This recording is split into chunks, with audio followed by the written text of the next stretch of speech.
Hi there, it's Teacher Flavia again, and today I am not by myself. We are doing something different. I have a special guest with me, Laura.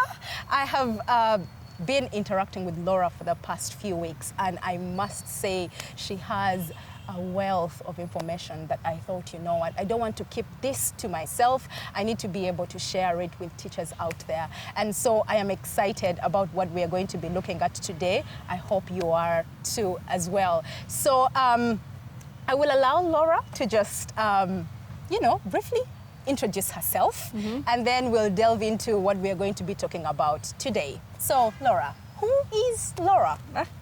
Hi, Flavia. Hi. It's really nice to be here. Thank you for inviting me. Thank you for accepting to come. As you mentioned, Yeah. my name is Laura Clifford, and my background is in early education. Oh. And this is how you and I have connected. Yeah. So I have worked in early education and in education in general for over 20 years. My experiences have been in a wide variety of different school settings, and with that I have experienced many different approaches to education and have seen the progress early education has made in the last couple of decades. Oh, wow. So I was happy to meet with you and share some of my experiences, some of my insightful tips and strategies that may help others. And again, thank you. You're welcome. So Laura and I have been working on a project for the past few weeks in early childhood education, and as we have talked, there are a few things that have really stood out that I thought I really wanted to share with the teachers here, and one of them is to do with the responsive classroom. Yeah, when we are working with the little children, a few of these things are not things that we think about so much, but each time you mentioned this, each time I got to understand what this approach was about, I got extremely excited about it. And if I were to ask what exactly to our viewers is a responsive classroom? Well, it's a great question. A responsive classroom is an approach that has been around for the last couple of decades. It is research-based and has been highly recommended, particularly by the studies and research that have been conducted by the University of Virginia. What it is based on, or the foundation of the responsive classroom, is really looking at education in a holistic approach. That the academics and the social emotional learning go together. And as an educator, we are looking at education in a different perspective, in a different light. It is no longer the focus of just the academics, of the literacy, of the math. It has been proven that the more we are responsive to the individual needs of children, their social and emotional learning, they gain a confidence, they gain critical thinking skills, they ask more questions, they develop that, and further develop, I should say, their curiosity and investigation. And it's through these skills that we see children really excel and master the content of the academic side of the curriculum. Oh wow. Yeah. Oh wow. So as you spoke, would you further break down the social emotional aspect? Because in what we do especially, we focus so much on learning the math, learning the science, learning the literacy. And as I hear you speak, this approach looks at both the academic and the social emotional aspect of a child. I'd like us to delve a little more into that particular aspect. When you talk about the social emotional aspect of a child, what are these things that I should be looking out for? The social emotional aspect of a child's development really hones in on the child's independent skills, taking on responsibility, being able to problem solve, being able to really question and look at things from a different angle or different perspective. in order for a child to do that, the educator must provide the opportunity to experience, grow in that area of social and emotional development. Those opportunities can be so rewarding for a child because it develops and helps us develop a better understanding of the individual needs of a child. So children that are working and developing on the social skills, being able to connect with another peer, being able to question, brainstorm. When we think about this in the classroom and we have the content, as in the academic content, in the mix of that, now we have children sharing ideas, being creative in their thinking, questioning somebody else's theory or idea. This is where we see these skills that we are helping to develop. It is the start of what you hope are lifelong skills, that they feel that their learning is one, being engaging, they're being a part of it, but interactive, and that they have control over it. A lot of the time, having choice in our learning really helps motivate us to learn more and take ownership in our learning in the classroom, but also hopefully that translates to outside the classroom too. Oh wow! Listening to you speak, I'm thinking, if I am a teacher, this all sounds so good. I would love for my student to have this. But I'm thinking, how do I actually get this done? How do I ensure that I am not just, giving the academic, part to the student, but I'm also taking care of their social-emotional learning, and I'm intentionally having strategies in my classroom that are supporting that, because it sounds good, but I'm like, okay, how do I actually get to do it? Yeah, that's a great question. Because when we hear of the approach and the theory, how do we implement it in the classroom? As teachers, we need to be practical in that sense. So a couple of things that I'm running through is to build a sense of community. We're looking at morning meetings. We're bringing children together first thing in the morning. There's initial greeting for each child. Welcome them by their name. This helps develop respect, a mutual respect between the teacher and the child. Just the greeting? Just the greeting alone. When you walk into a classroom or you come into a school and your teacher is there to meet you with a smiling face and start your day. This is, welcome Flavia, I'm glad to see you here today. So this is just the start of building that respect, but later on, as we see in different aspects of the school day, it helps build the trust. And trust is a key factor in our learning.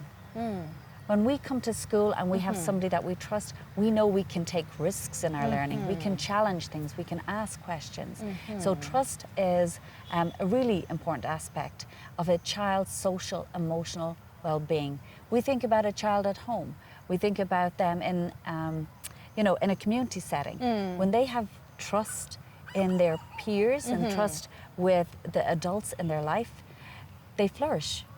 They feel comfortable in developing more. When they don't have trust, we can see the social emotions shut down. And when a social emotional aspect of a child shuts down, the learning doesn't happen. The academic side of things. So to begin the day, the greeting. Saying good morning, welcome the child by name into the classroom. The morning meeting is where you help develop a stronger sense of community. So just to cut you short, morning meetings are not something that we are very familiar with. Even as you speak of morning meetings, I'm sure a few of my colleagues are like, what are those exactly? What are you talking about? We have meetings with our fellow teachers and the school administration, but morning meetings with the children, please throw more light on that. So morning meetings is a time when children come together to start their day. It helps them set a tone for the day, a positive tone for the day. We welcome each other, and children may share news of something in their own lives that's happening. it welcomes their voice into the classroom. Okay. It's important to hear what children have to say, and this time, not just for the teacher to hear what they have to say, but for other children to listen to what their peers are saying. Okay. So beginning that morning meeting could be something very simple as for young children, we use a calendar to talk about the day. You know, this helps just with many other aspects of the content and curriculum in math and learning numbers, but it helps also a sense of order. What day of the week it is, what time of the year it is, and that continuity that we build on that every day as a whole team, as a whole group. We are learning community together. We use a song of some sort for a greeting song, particularly for the young children. It's a nice light-hearted way to start the day, but again, you are helping to develop language and literacy skills in a fun, exciting way. That's amazing. So we are greeting, we are using the morning meetings. What other strategy would you? So throughout the day and the rest of your day in your classroom, you're going to be modeling. Interactive modeling is where you are sharing with a child the routines of the day and the expectations of the day. So often in a young classroom, as such, children with early education, we have a routine or a schedule put somewhere in the classroom where children can have a visual of what is happening next. Again, this is encouraging children to understand their day, have a sense of order of what's happening, but also to have an expectation of what is happening next. So it's not a surprise to them. It's not, okay, we're moving to the next thing. And young children an idea. don't know what's happening. And think about it ourselves. If we're going somewhere and we're there for the day, it's a meeting, what's the first thing we're given? An itinerary. Exactly. You know, we're given an agenda. You're going here. And it's nice to know, okay, this is what's happening next. And for children, we use visuals to do that. Another aspect about that is really important is the rules, expectations. And a really very beneficial strategy to use at the start of your school year is to invite your classroom children to create the rules with you. Even the little ones can create rules. Even the little ones. At the start of the year. At the start of the years. There may be some prompting and, you know, support and guidance, and particularly with young children, some vocabulary they may need, but they can express and they can share ideas too, and you can guide them in that. So that might look like inviting the children to think about what happens when everybody needs to go and wash their hands. Do we all go at the same time? And the children will be like, no, because it would be too many people. So what could we do? And they may come up with a suggestion of making a line, taking a turn. And these are things then we can, in our classroom, and we can have visuals again to say, in our classroom, we take turns. We stand one behind the other in our line. We are kind. So thinking of the social emotional again with our friends. If we see a friend upset, you know, what can we do? We can lend a helping hand. And this sort of vocabulary, you can help with them, but it's their idea. And the more children have their idea of the rules they created, the more accountable they will be. So it helps hold them accountable and hold their friends accountable. Exactly. Because we came up with these things together. Because they came up with it. And it's a great reference when there is maybe a child that is not following the expectation, that a teacher, instead of telling them what to do, here's again where the respect comes in, that the teacher can invite them to maybe look back and refer to the rules that they created and ask them the question, what should you be doing now? That's interesting. I'm listening to you and I'm thinking, we are talking about a responsive classroom. This is amazing. Someone might wonder, this is good, but maybe it would help for me to understand what would the opposite of this look like, because then it could help me concretize. If I don't have a responsive classroom, what would potentially happen, and what picture of a classroom that's not responsive would we have? Because then it would help us appreciate much more what a responsive classroom is. Yeah, I think a classroom that is not using the approach of being responsive to children's needs is one probably that we would see more teacher-led, a teacher's voice being maybe more heard than a child's voice. More rules created by the teacher. And this can often cause conflict because young children, they want to belong. They want to be part of a community. They want their voice to be heard. They want to feel valued. We all do. We all do. And I can see, and there has been times where children find it difficult when it's all on the balance of, more of the teacher-led than the child being heard. And they don't feel they have control. And when we lose control, we retreat on ourselves. We're not using our voice. We're not questioning things. We're not being maybe as curious as we'd like to be. And this is where we can see that the social emotional and the academics, when a child is not feeling confident and excited and motivated about learning, their academics goes down. You mentioned something that's very profound, and it's about the child not being heard and the teacher being heard. A teacher might really wonder, I am in there to teach. These are little children. How do you expect me not to speak? Yeah. What are they doing the entire time? Am I sitting down and listening to them? What does this whole thing look like, teacher-led and student-led approach look like in a responsive classroom? Yeah. Again, another great question. Really what we want to look at is more of a balance. Okay. We want a balance where, yes, the teacher is providing the curriculum and the information, but in order for a child to access the curriculum and the content, a teacher, an educator, needs to understand how best to meet their needs. Because we can teach and represent it in one way that we think is the best way. And yet, if we look around our classroom and think about all the different learning styles, if I'm only teaching in one way and I don't really know my students, how will I know that they're actually getting access to the information I'm sharing with them? So it's a balance.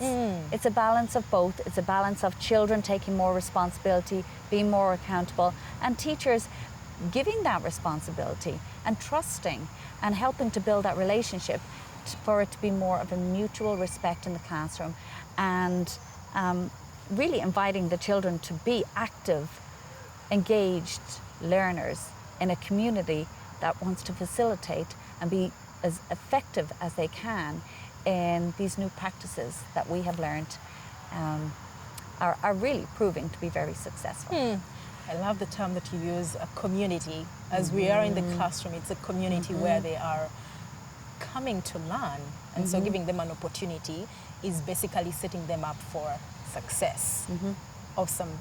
I am hoping and praying that this is very helpful, because as I was listening to it, I was like, oh my goodness, this is so good. This is so good.